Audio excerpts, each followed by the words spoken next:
Hey, welcome back to I'll Ask My Dad. Today, I'm going to show you how to spot scams.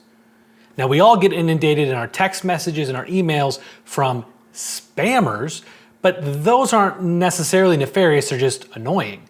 What I'm going to show you is how to spot some scams in a couple different avenues. Literally, this morning while I was preparing for this video, I got 2 scam text messages. So let's start with text messages. This is the one I got just this morning.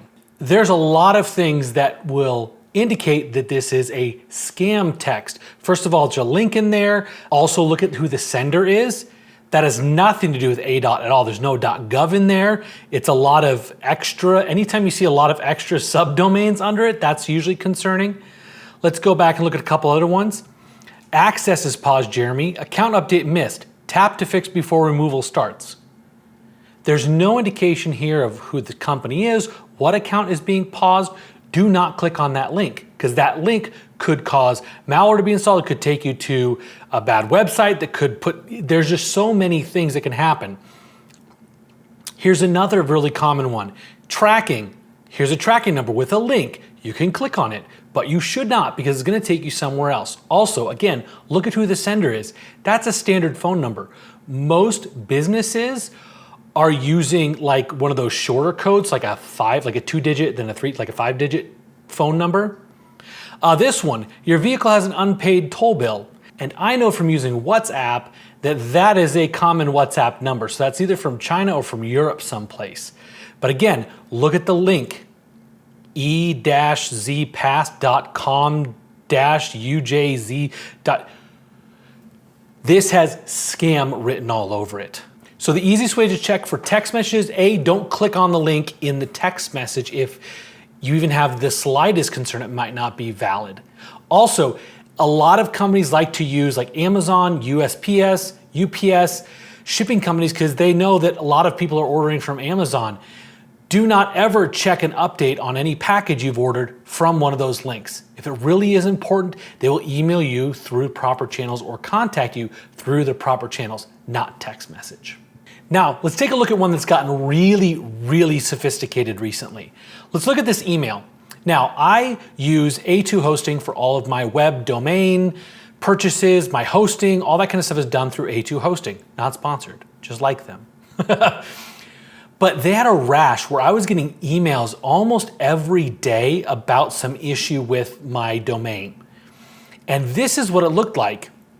And one day I actually did click on the link. It was just a moment of weakness or not paying attention. I clicked on the link and then I realized I'd messed up. So this is what the scam one looks like. And the first thing you want to check is who is the sender. Oh, it says A2 hosting. That's what the normal ones say. But watch what happens when you click on the actual name or who the sender is. Server at vps.net. If the web domain after the @ is not the business, it's going to be a scam email. And if I click on that, and it's going to probably go to a landing page that looks very similar to the A2 hosting website, I'm going to put in my login stuff and all of a sudden they have my login information and they can go steal more information from my account on A2 hosting. Just to show you what a normal one looks like, this should say support. One of them should probably say billing.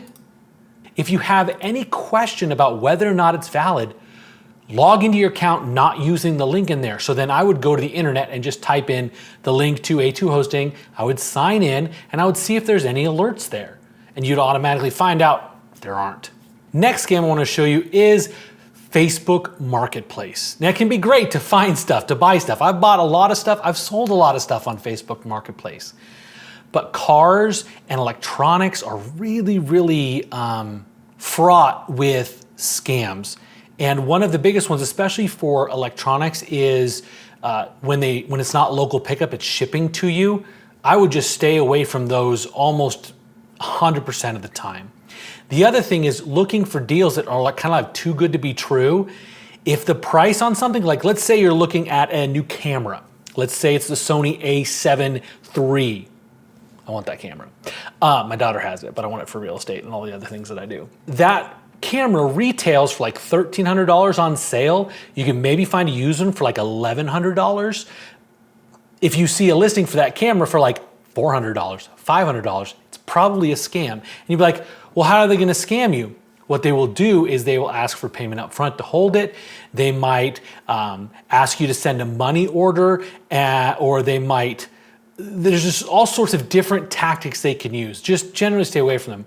But one of the really bad ones is with cars. I'm gonna show you right here. I found this out when I was looking for cars for my kids. You can put in a search term and you will notice there are 4 different listings for a 2010 Toyota Avalon. So I'm gonna click on it. And the first thing you're gonna notice is there's gonna be 4 pictures once it loads. There you go. There's 4 pictures on this. And when I click through them, let's click off it and click on the next one. It is the exact same 4 pictures. This one is being listed by Lose French, joined Facebook in 2023. No face on it, I wouldn't trust it. He's been on Facebook since 2025. I definitely wouldn't trust that. But the other thing is when you look at the description, look at this. They've got tags, like stuff in here for every single make and model of car like in existence. That way it comes up on searches. But again, this one, the scam usually is that they will say, oh, well, we have other people interested in it, so you need to place like a $50 hold or something like that, and then they'll just ghost you. So these companies or these people, these entities will find whatever way they can to try to trick you into giving them some amount of money. And it might just be 50 bucks. It might just be 100 bucks. But they will take that money and they will run. And so like this, especially Facebook Marketplace can be a good place to buy some stuff, but there's a lot of scams. So like I said, if it's too good to be true, or if you see the item listed multiple times by different people, that is for sure a scam.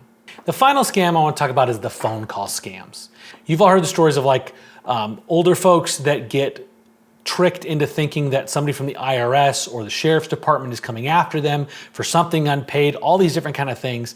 There are a lot of very sophisticated scams out there that honestly target older people, which is a real bummer, but younger people can fall prey to it as well. So one of the first ones is they're gonna call and say that you have an outstanding debt with the IRS or you have an outstanding warrant for your arrest. Guess what? If you have an outstanding warrant for your arrest, you're probably not gonna get a phone call from anyone that's warning you the sheriff's coming. If you have an outstanding warrant, if it's a big deal, they're looking for you. If it's not a big deal, you'll find out when you get pulled over.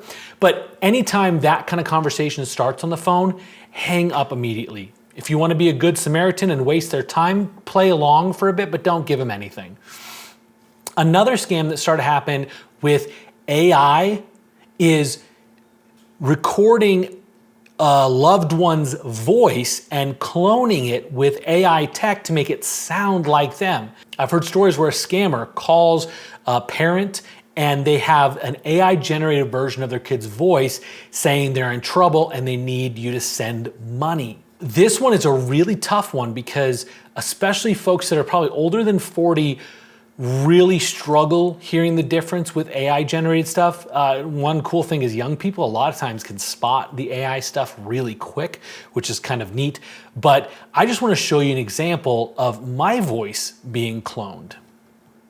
It is built with high quality components, focusing on simplicity and reliability, plus direct support from the Arizona-based design team. If that were over the phone, which is already a little bit garbled, and it was a stressful situation, I can totally see why somebody would believe that. So some of the best ways to protect yourself from these kind of scams is if it sounds a little outlandish, it probably is. And if they're asking you to buy anything or give any money, do not do that. There's really no reason, especially when it comes to like authorities. The government, the police department, stuff like that are not gonna call you on the phone and have you jump through a bunch of hoops.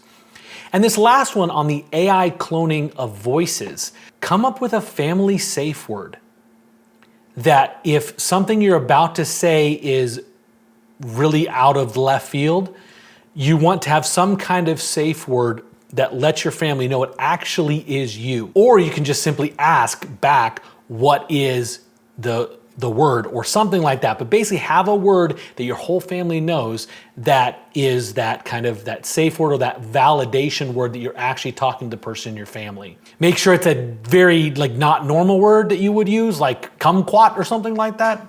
Unless you're a big kumquat fan, then you might use that regularly, but you get what I mean.